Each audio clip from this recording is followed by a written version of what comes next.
Vamos supor que você compra um carro usado, depois de uma semana esse carro começa a aparecer problema de óleo, né, que é o vazamento de óleo. De repente esse carro começa a sair fumaça no motor, aí você descobre que esse carro foi batido, você percebe que ele está com um sério problema no câmbio. E qual seria a sua sensação se você soubesse disso depois de ter efetuado a compra? Seria uma sensação de engano, né? Uma sensação de tristeza. E com certeza você vai ficar com dor de cabeça, além de ter muitos gastos aí na manutenção. Com imóvel é a mesma coisa, é a mesma sensação. Então aqui eu vou te explicar os principais itens que você precisa analisar no imóvel para não ter dor de cabeça depois. E qual a vantagem de você saber fazer isso? Você não precisa ser engenheiro, não precisa ser arquiteto. Basta você ter um bom senso assim de querer analisar do jeito que eu estou te falando aqui e com certeza você vai conseguir identificar se esse imóvel vai ser um bom negócio para você. Então, qual que seria a vantagem de você analisar esse imóvel? Porque dependendo da situação que se encontra o imóvel, se tiver que fazer algum tipo de reparo estrutural, você acaba gastando mais por ter que fazer reforma. E dependendo do caso, compensa mais comprar uma casa nova do que uma casa usada aí, né? Segundo, para você evitar problemas ocultos e ter dores de cabeça com infiltrações, possibilidade de choques elétricos, canos entupidos, além de outras coisas que possam ocasionar danos físicos para você e sua família. Você vai ter a possibilidade de negociar o valor do imóvel de acordo com o tipo de manutenção que esse imóvel vai precisar fazer, né? Então você coloca no papel o tipo de manutenção que você vai precisar fazer, o gasto que você vai ter ao reformar aquele imóvel e durante a negociação da compra você pode colocar isso aí na ponta do lápis e negociar o valor do imóvel.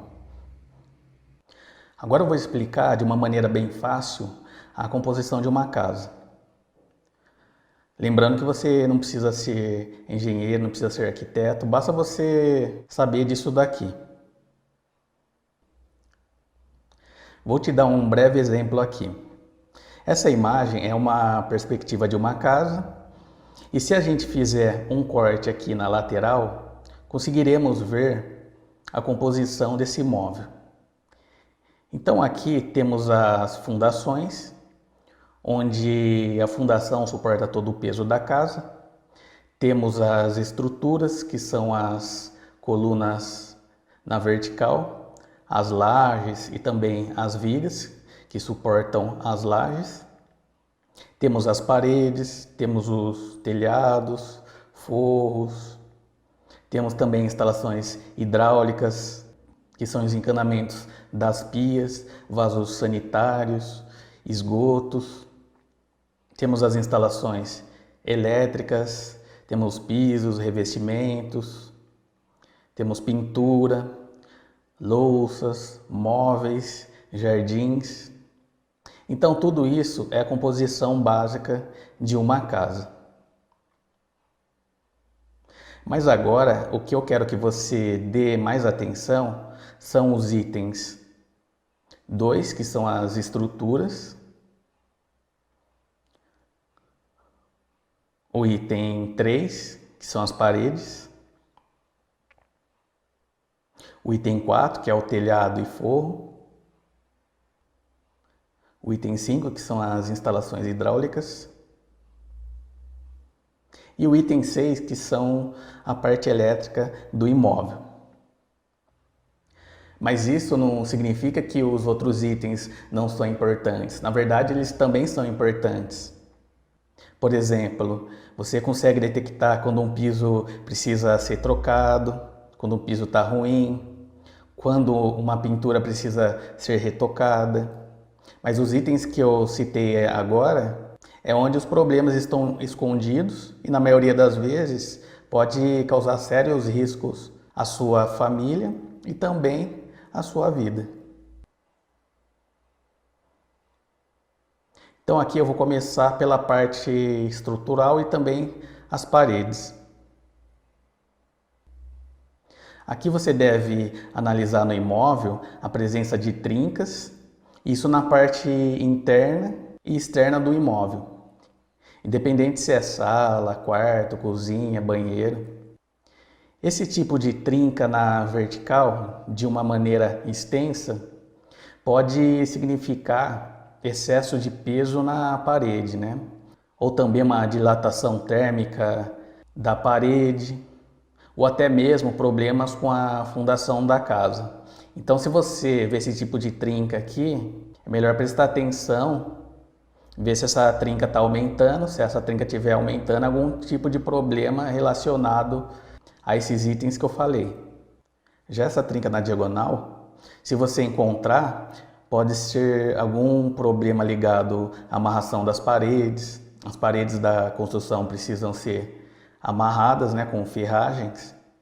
E também esse problema pode estar ligado com problemas na fundação da casa, pois as fundações sustentam todo o peso da casa, né?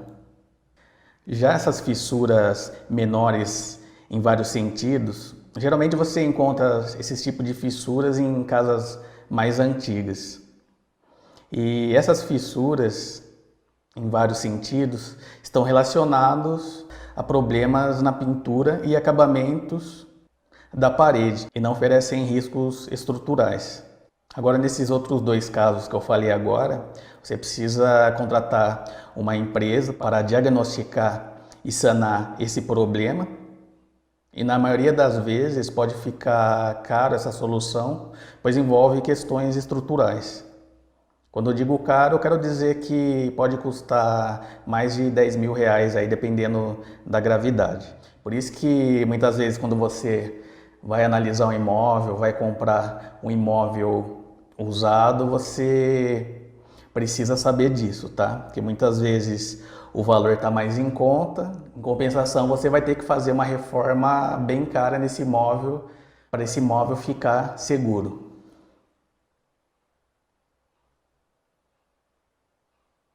Nas questões relacionadas a telhados e forros, você precisa verificar a presença de umidade no forro ou na laje.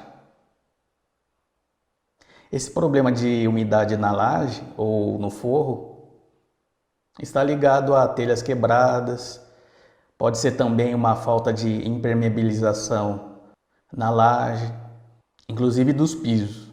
Se for sobrado e a umidade estiver na parte de baixo, pode ser algum problema aí de impermeabilização do piso. E se você deixar, qual que seria o risco? O risco é o surgimento de trincas e também um mofo. É o tipo de coisa que, se você não perceber que existe ali na edificação, essa infiltração vai começar a causar trinca, vai começar a causar mofo e também vai doer aí no seu bolso. O último item que você precisa prestar atenção antes de fechar negócio na compra do imóvel é a parte elétrica e hidráulica da casa. Principalmente porque, se você descobrir que tem um problema de entupimento ou escoamento de água no quintal, no banheiro ou na lavanderia, o problema às vezes pode estar ligado ao encanamento antigo, onde é necessário quebrar o chão para trocar todo o encanamento. Isso significa que vai ficar caro, pois além do custo da mão de obra, você terá que comprar outro piso, outro revestimento, pois provavelmente, se for piso antigo, raramente você consegue encontrar outro igual. Então aqui é o esquema de hidráulica da casa. Então a água da concessionária passa pelo hidrômetro, em registro, abastece a caixa d'água da casa e também vai direto para o tanque. Aí na caixa d'água é distribuída para a pia do banheiro, vaso sanitário, cozinha. Mas você não precisa saber de tudo isso. O que eu quero que você analise no imóvel é se tem algum ralo ou cano entupido. Se possível, pegue um balde de água e jogue em cada ralo e veja se a água tem dificuldade em escoar. Se tiver dificuldade em escoar, deve ter algum problema de entupimento o cano aí desse ralo. Então você deve fazer esse teste aí que eu te falei, porque muitas vezes você vai comprar uma casa mais antiga e essa casa pode vir com esse tipo de problema aí de entupimento, né? E aí o reparo, você vai ter que quebrar todo o piso, você vai ter que chamar o encanador, e se tiver que fazer a manutenção, tiver que quebrar o piso, você vai ter que colocar um piso novo, só que você não vai encontrar o mesmo piso de antes, vai ter que comprar um piso novo. Então, uma coisa aí que vai te dar dor de cabeça. Uma outra coisa que você deve fazer é testar as torneiras da casa para checar se está saindo água, se tem boa pressão ou se sai muito pouco. Se estiver saindo pouco, pode ser alguma obstrução no cano ou bolha de água que fica dentro do cano, mas nesse caso o problema é mais fácil de resolver.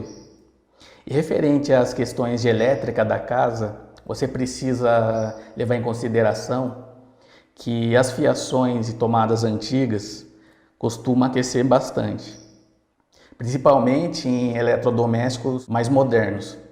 Se você verificar que as tomadas do imóvel não tem esse modelo aqui de capinha, que é o padrão novo, provavelmente a fiação é antiga e você terá que trocá-la futuramente. Ou senão você vai ter problemas aí de sobrecarga, aquecimento e muitas vezes você pode causar curtos aí devido a essa fiação antiga. Então, levando em consideração esse fato, você vai ter que analisar essa parte da fiação da casa, se é a fiação antiga, e provavelmente, futuramente você vai ter que trocar essa fiação elétrica, e trocar a fiação elétrica não é uma coisa barata, então você também precisa avaliar isso na hora de comprar o imóvel. Então, todos esses problemas básicos que eu mencionei, você precisa saber. Você precisa saber para poder negociar o valor do imóvel devido à manutenção ou, dependendo da situação, escolher até outro imóvel, né? Para você evitar dores de cabeça. Mas, de qualquer forma, eu preparei um checklist para você saber avaliar esses itens. Então vai ficar muito mais fácil na hora de você estar escolhendo o seu imóvel ideal, você conferir esse checklist para ver se atende aí a sua necessidade. Beleza?